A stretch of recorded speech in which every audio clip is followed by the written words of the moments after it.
एक छोटे से गांव में संगीता नाम की औरत अपने पति महेश के साथ रहती थी। संगीता बहुत ही सीधी सादी और दिल की अच्छी थी। उसका पति महेश एक सेठ के यहाँ नौकरी करता था। वहीं दूसरी तरफ संगीता की छोटी बहन कामिनी, जिसका विवाह एक अमीर घर में हुआ था, वह बहुत शान और शौकत में रहती थी। लेकिन आज वो गाड़ी से संगीता के घर आ रही होती है। संगीता, अरे ओ संगीता। हाँ, आई। जी बोलिए। अरे क्या बोलूं, मुझे देर हो रही है। अगर कुछ बनाया है तो जल्दी दे दो, मुझे काम पर जाना है। अगर और देर की तो मालिक मुझे छोड़ेंगे नहीं। हाँ, अभी लाई।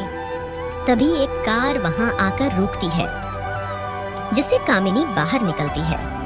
ये क्या जीजा जी, आप अभी तक काम पर नहीं गए? कहीं उन्होंने आपको निकाल तो नहीं दिया आपकी काम चोरी की वजह से? ऐसा कुछ भी नहीं है कामिनी, पर आज तुम सुबह सुबह यहाँ क्या कर रही हो? मैं तो यहाँ अपनी बड़ी बहन का हालचाल देखने आई हूँ। सच में तुम तो कितनी गरीब हो। तुम्हारे घर में तो एक पंखा तक नहीं होगा, और मुझे देखो एक एसी वाले गाड़ी से आई हूँ। तुम दोनों की गरीबी देखकर तो मुझे तरस आ रहा है। सुनो, कभी भी किसी भी चीज की जरूरत हो तो मुंह उठाकर चली आना, शर्माना मत। देखो कामिनी, हम गरीब जरूर हैं, पर खुददार भी हैं। हमें तुमसे कुछ नहीं चाहिए, तुम जा सकती हो। हाँ हाँ, जा रही हूँ। मुझे भी यहाँ रहने का कोई शौक नहीं है। कामिनी ऐसा कहते ही वहाँ से चली जाती है। लेकिन कामिनी की बातें सुनकर संगीता बहुत ही दुखी हो जाती है। तुम दुखी मत हो संगीता, मुझे पता है कि तुम्हारे पिता बहुत पहले ही गुजर चुके थे, जिस कारण तुम्हारी शादी मेरे साथ जबरदस्ती तुम्हारी सौतेली माँ ने करवाई थी। अगर मुझे पहले पता होता तो मैं तुमसे कभी शादी नहीं करता। नहीं, आप अपने आप को दोष मत दीजिए जी। अगर आप शादी नहीं करते तो कोई और कर लेता। मेरी किस्मत तो बहुत पहले ही लिख दी गई थी। मुझे पहले से ही पता था कि मेरा विवाह किसी ऐसे के साथ होगा जो बहुत ही गरीब हो। पर क्या आप कोई दूसरा काम नहीं कर सकते हैं क्या, जिसमें थोड़े ज्यादा पैसे कमा सके? नहीं कर सकता, क्योंकि मालिक का मुझ पर बहुत ही बड़ा एहसान है। जब मैं बहुत ही छोटा था तब मेरे माता पिता दोनों ही गुजर गए थे। फिर मालिक ने मुझे अपनाया और मेरा ध्यान रखा, इसीलिए अब मैं उनका ध्यान रखना चाहता हूँ। पर तुम इस बारे में ज्यादा मत सोचो। सुनो, मुझे देर हो रही है, मैं चलता हूँ। महेश ऐसा कहते ही वहाँ से चला जाता है। अरे महेश, आज तुमने आने में इतनी देर कर दी। हाँ, मुझे माफ कर दीजिए मालिक, आज थोड़ी देर हो गई। कल से मैं ध्यान रखूंगा। हाँ हाँ, वो सब तो ठीक है, पर आज थोड़ा काम ज्यादा है। आज लंदन से मेरा बेटा आ रहा है अपनी पत्नी के साथ। क्या कहा? छोटे मालिक आ रहे हैं, वो भी अपनी पत्नी के साथ, और उन्होंने शादी भी कर ली बिना आपको बुलाए। अब क्या बताऊं तुझे, आजकल के बच्चे कहाँ अपने माता पिता को उतना अहमियत देते हैं। ऊपर से अब वो बड़ा हो गया है, अपने फैसले खुद लेता है, और अच्छा ही हुआ कि नहीं बुलाया। अब मैं इस उम्र में इतनी दूर सफर भी तो नहीं कर सकता। हाँ, पर मालिक। अरे तुम इस बारे में ज्यादा मत सोचो और काम पर लग जाओ, वो कुछ ही देर में आता ही होगा। उसके बाद महेश अपने कामों में लग जाता है। कुछ ही देर बाद मालिक का बेटा अपनी पत्नी के साथ घर आ जाता है। अरे आओ बेटा, आओ, तुम्हारी ही राह देख रहा था। साक्षी, ये है मेरे पिता, और पिताजी, ये है मेरी पत्नी साक्षी। प्रणाम ससुर जी। अरे खुश रहो और सदा सुहागन रहो। ध्रुव, मानना पड़ेगा, कितनी सुंदर और सुशील लड़की से शादी की है तुमने। मेरा तो दिल ही खुश हो गया। आओ, घर के अंदर आओ। उसके बाद ध्रुव और साक्षी दोनों ही घर के अंदर आते हैं। घर के अंदर वकील भी आए होते हैं। ये क्या पिताजी, वकील जी यहाँ क्या कर रहे हैं? इन्हें मैंने ही बुलाया है बेटा।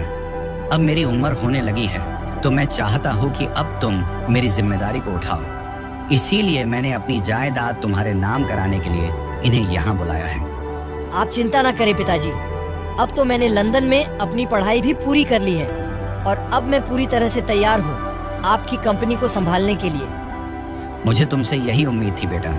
तो वकील जी, मैं चाहता हूँ कि आप एक वसीयत लिखें और उसमें मेरी 50% जायदाद आप मेरे बेटे के नाम कर दें।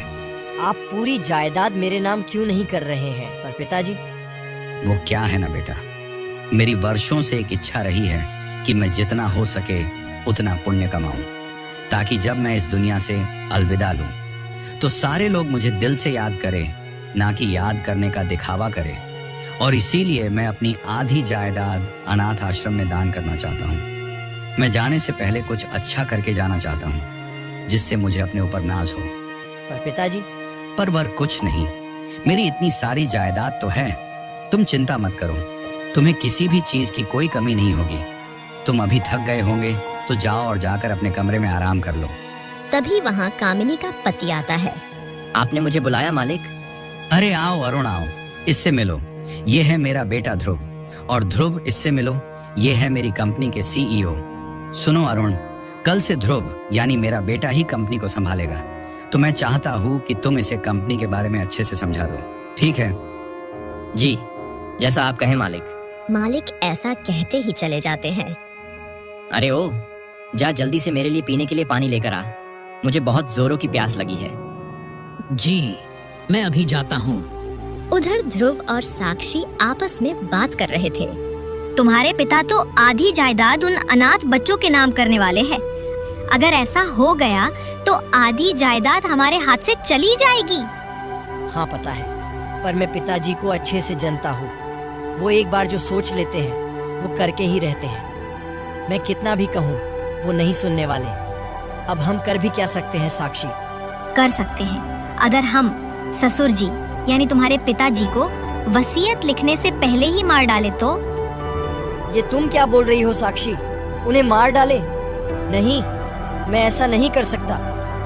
तो हम कर भी क्या सकते हैं? ध्रुव, तुम्हें पूरी जायदाद चाहिए तो हमें ये करना ही होगा। हाँ चाहिए, पर किसी का खून करके मैं जायदाद हासिल नहीं करना चाहता साक्षी। समझने की कोशिश करो। समझने की कोशिश तो तुम करो ध्रुव। अगर हमने ऐसा नहीं किया तो आधी जायदाद हमारे हाथ से निकल जाएगी। क्या तुम यही चाहते हो? नहीं चाहता, पर ये तो बड़े छोड़ो, और जैसा मैं कहती हूँ तुम बस वही करो, फिर देखना सारी जायदाद हमारे नाम कैसे होती है। हाँ, पर हम ऐसे ही पिताजी को नहीं मार सकते हैं, खासकर महेश के होते हुए। उस नौकर के होते हुए? पर ऐसा क्यों?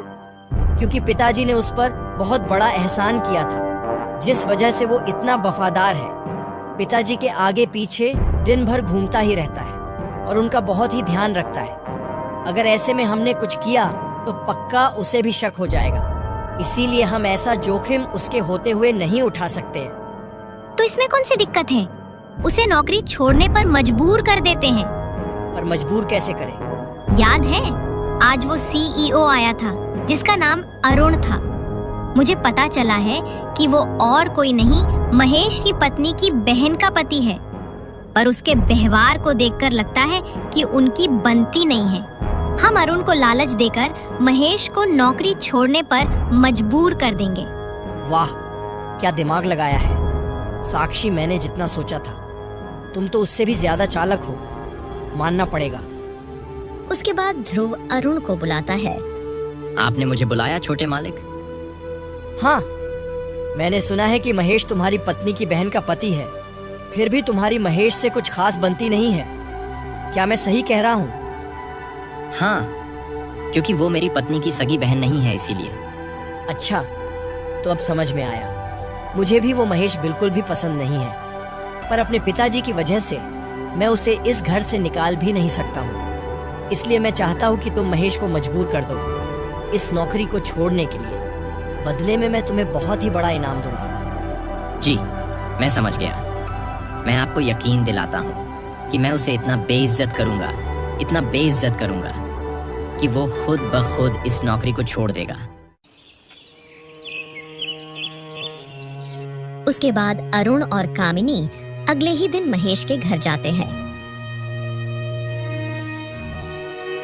अरे ये क्या कामिनी, तुम दोनों यहाँ मेरे घर पर? कोई काम है क्या? हाँ, वो क्या है ना कि मेरे घर में नौकरों की कमी हो गई है, इसलिए मैं तुम्हारे पति को अपना नौकर बनाना चाहती हूँ। बदले में मालिक जितने पैसे दे रहे हैं, हम इससे 2 गुना पैसे देंगे, ताकि मेरी बहन थोड़ी अच्छी जिंदगी जी सके और मुझे तुम्हें अपनी बहन कहने में शर्म भी ना आए। आप दोनों का शुक्रिया कि आप दोनों ने हमारे बारे में इतना सोचा। पर माफ कीजिए, मैं मालिक को छोड़कर आप जैसों के लिए काम नहीं कर सकता हूँ। आप जैसों से तुम्हारा क्या मतलब है? तुम शायद भूल रहे हो कि तुम किससे बात कर रहे हो। एक नौकर होकर एक सीईओ से बदतमीजी से बात करने की तेरी हिम्मत भी कैसे हुई? छोड़ो ना अरुण, इन जैसे फटीचरों को कहाँ इतना दिमाग होता है कि किससे कैसे बात करते हैं। यह है तो नौकर ही, जिसके भीतर काम करेंगे केवल उनके ही तलवे चाटेंगे। इन्हें तो शर्म भी नहीं आती है नौकर बनने में। भला नौकर बनने में कैसी शर्म? मैं अपने मेहनत के पैसे से खाता हूँ। और अरुण, आप भी तो मालिक के भीतर ही काम करते हैं ना? आप भी तो एक नौकर ही हुए। बस फर्क इतना है कि मैं घर के काम करता हूँ और आप ऑफिस के। बाकी मालिक के भीतर तो दोनों ही काम करते हैं, यानी दोनों ही नौकर हैं। तो शर्म तो आपको भी तो आनी चाहिए ना? या आप दोनों ने भी शर्म बेच खाई है? अपनी औकात में रहो महेश। ये मत भूलो कि मैं कंपनी का सीईओ हूँ। तो मैं क्या करूँ? मुझे आदेश केवल मेरे मालिक दे सकते हैं, ना कि उनके कोई नौकर।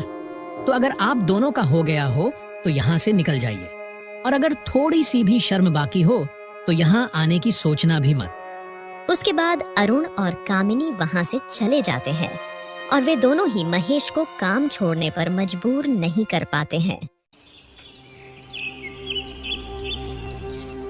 अगले दिन वे जाकर सारी बात ध्रुव को बताते हैं। अच्छा, तो इतनी बेइज्जती होने के बाद भी वो काम छोड़ने को तैयार नहीं है। तो अब एक ही रास्ता है। रास्ता? अब भला कौन सा रास्ता है? हमने उसे प्यार से निकालने की कोशिश की, पर बात नहीं बनी। इसीलिए अब हम उसे धक्के मारकर घर से बाहर निकलवाएंगे। पर हम ऐसा करेंगे कैसे? हम उसे चोरी के आरोप में फंसाएंगे, जिससे ससुर जी खुद उसे धक्के मारकर घर से बाहर निकाल देंगे। पर उस हम फंसाएंगे कैसे? उसके बाद साक्षी अपनी योजना बताती है, जिसे सुनकर वहाँ सभी लोग तैयार हो जाते हैं। अगले ही दिन जब महेश काम कर रहा होता है तो साक्षी महेश के पास जाती है। महेश, सुनो, मेरा कमरा बहुत ही गंदा हो गया है, तो उसे अच्छे से साफ कर देना। और हाँ, अलमारी भी साफ कर देना, पर कुछ चुराना मत, समझे? जी मालकिन, मैं समझ गया, मैं साफ कर दूंगा। उसके बाद महेश कमरे को अच्छे से साफ करने लगता है और अलमारी को भी अच्छे से साफ कर देता है। उसके ठीक अगले ही दिन साक्षी चिल्लाते हुए आती है और सबको बुलाने लगती है। इसके बाद सभी वहाँ आ जाते हैं। क्या हो गया साक्षी, तुम इतना चिल्ला क्यों रही हो?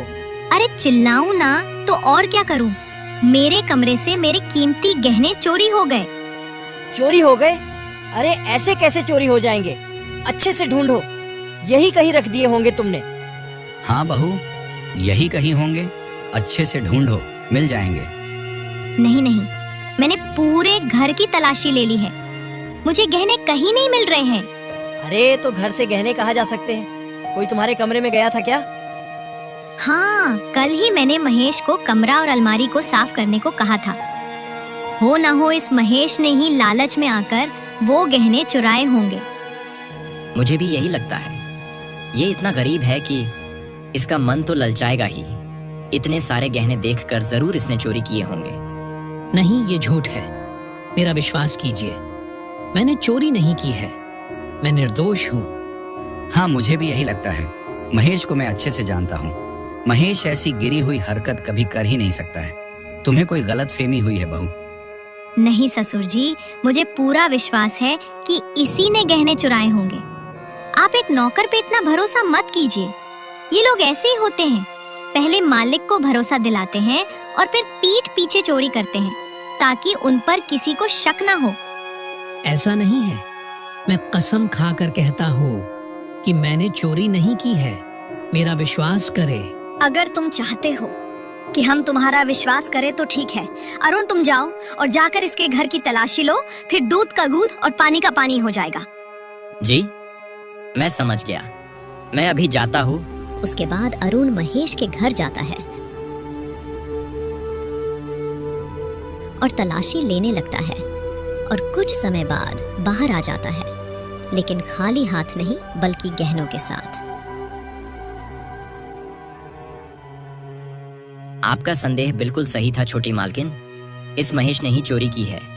मुझे ये गहने इसी के घर से मिले हैं। और अगर आपको मेरी बात पर भरोसा नहीं हो रहा है तो मैं संगीता को भी लेकर आया हूँ। इसने भी देखा है कि इसके घर से ही सारे गहने निकले हैं। हाँ, पर मुझे नहीं पता कि ये गहने हमारे घर में क्या कर रहे हैं और कैसे आए। मैं इस बारे में कुछ नहीं जानती हूँ। मैं बताती हूँ, ये गहने तुम्हारे पति महेश ने ही चोरी किए थे और इसे हमने रंगे हाथों पकड़ लिया है। तो ससुर जी, अब आप क्या कहना चाहेंगे? क्या इन सब के बाद भी आपको इस नौकर पर हमसे ज्यादा भरोसा है? मुझे तो अब भी यकीन नहीं हो रहा है कि तुम ऐसा कुछ कर सकते हो। मैं तुम पर कितना भरोसा करता था और तुमने इस भरोसे को पूरी तरह से तोड़ दिया। नहीं मालिक, मेरा भरोसा करो। मैं भले ही गरीब हूँ, पर मैं इतना गिरा हुआ नहीं हूँ कि मैं अपने ही मालिक के घर चोरी करूँ, जिसका मुझ पर इतना बड़ा एहसान हो। बस बहुत हो गया। शुक्र मनाओ कि मैं पुलिस नहीं बुला रहा हूँ। इससे पहले कि मैं पुलिस बुलाऊं, तुम यहाँ से निकल जाओ, दफा हो जाओ मेरे घर से, और आज के बाद यहाँ आने की सोचना भी मत। पर मालिक, तेज, तुमने सुना नहीं क्या? ससुर जी ने क्या कहा? अब निकलते हो या धक्के मारकर निकलाऊं? नहीं, हम चले जाते हैं। चलिए जी, अब हमें यहाँ से जाना चाहिए। ये आपकी बात पर भरोसा नहीं करेंगे, इसीलिए चलिए। उसके बाद महेश रोते हुए और मायूस होकर संगीता के साथ वहां से जाने लगता है। वो घर से बाहर होता ही है कि उसे कुछ याद आता है। आप रुक क्यों गए जी? चलिए, हमें घर जाना है। नहीं संगीता, रुको। मालिक ने मुझे कुछ दवाइयाँ लाने को कहा था।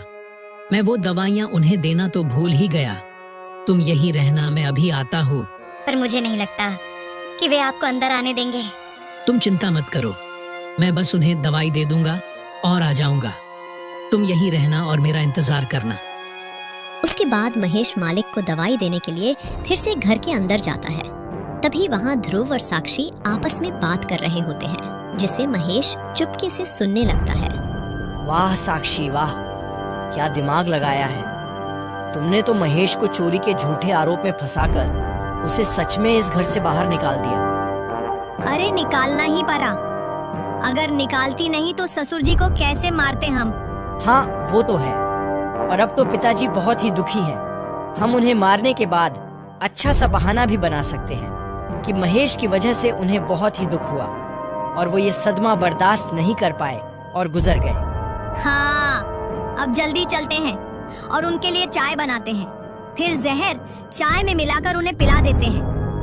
की बातें सुनकर महेश पूरी तरह से चौंक जाता है और उसे अपने कानों पर विश्वास नहीं होता है। हे भगवान, ये क्या सुन रहा हूँ मैं? ये दोनों मिलकर मेरे मालिक को मरना चाहते हैं। मुझे जल्द ही कुछ करना पड़ेगा, नहीं तो मेरे मालिक बच नहीं पाएंगे। उसके बाद साक्षी और ध्रुव चाय लेकर मालिक के पास जाते हैं। ससुर जी, चाय। अरे नहीं नहीं बहू, अभी मुझे कुछ भी पीने का मन नहीं कर रहा है। तुम ये चाय लेकर जाओ, अभी मैं बस अकेले रहना चाहता हूँ। पिताजी मुझे पता है, जब कोई भरोसेमंद आदमी आपके साथ ऐसा करता है तो कितना बुरा लगता है। पर अब आप ये सब भूल जाइए और चाय पी लीजिए, आपको अच्छा लगेगा। पर बेटा मेरा मन नहीं है। देखिए, आपकी बहू पहली बार अपने हाथों से चाय बनाकर लाई है। क्या आप उसके हाथों से बनाए हुए चाय नहीं पिएंगे? अरे नहीं, ऐसी कोई बात नहीं है। लाओ मैं चाय पी लेता हूँ। मालिक चाय पीने ही वाले होते हैं कि अचानक से ही वहाँ महेश पुलिस के साथ आ जाता है। कोई इस चाय को नहीं पिएगा। ये क्या महेश, तुम यहाँ क्या कर रहे हो? तुम्हें तो निकाल दिया था ना पिताजी ने। और इंस्पेक्टर जी, आप यहाँ क्या कर रहे हैं? यहाँ महेश के बुलाने पर आए हैं। महेश का कहना है कि तुम दोनों जायदाद के लालच में चाय में जहर मिलाकर इन्हें पिलाना चाहते हो। नहीं इंस्पेक्टर साहब, ये झूठ बोल रहा है। भला हम ऐसा क्यों करेंगे? हम ऐसी गिरी हुई हरकत कर ही नहीं सकते।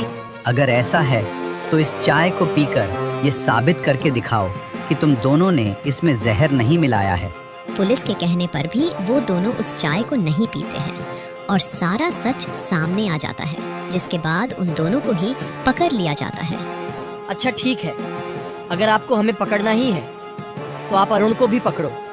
वो भी हमारे इस काम में हमारे साथ ही था। ध्रुव के ऐसा कहते ही पुलिस उन दोनों को लेकर अरुण के भी घर जाती है और उसे भी पकड़ लिया जाता है। वहीं दूसरी तरफ मालिक को ये सब जानकर बेहद दुख होता है कि उनके अपने बेटे ने ही उन्हें मारने की कोशिश की। मुझे माफ कर देना महेश, मैंने तेरे ऊपर भरोसा नहीं किया। मुझे पता था कि तू ये सब कर ही नहीं सकता है, पर सारे सबूत तेरे खिलाफ थे, जिस वजह से मुझे ये मानना पड़ा कि तू ही चोर है। मुझे माफ कर देना बेटा। कोई बात नहीं मालिक, मैं समझ सकता हूँ। आज से तू ही मेरा बेटा है और ये सारी जायदाद अब तेरी हुई। अगर तू मुझे अपना मानता है तो तू मुझे मालिक नहीं, पिताजी ही बोलेगा और मेरी सारी बात मानेगा। जी पिताजी, जैसा आप कहे। उसके बाद मालिक ने महेश की ईमानदारी और अच्छाइयों को देखते हुए महेश को ही अपना बेटा बना लिया और सारी जायदाद उसके नाम कर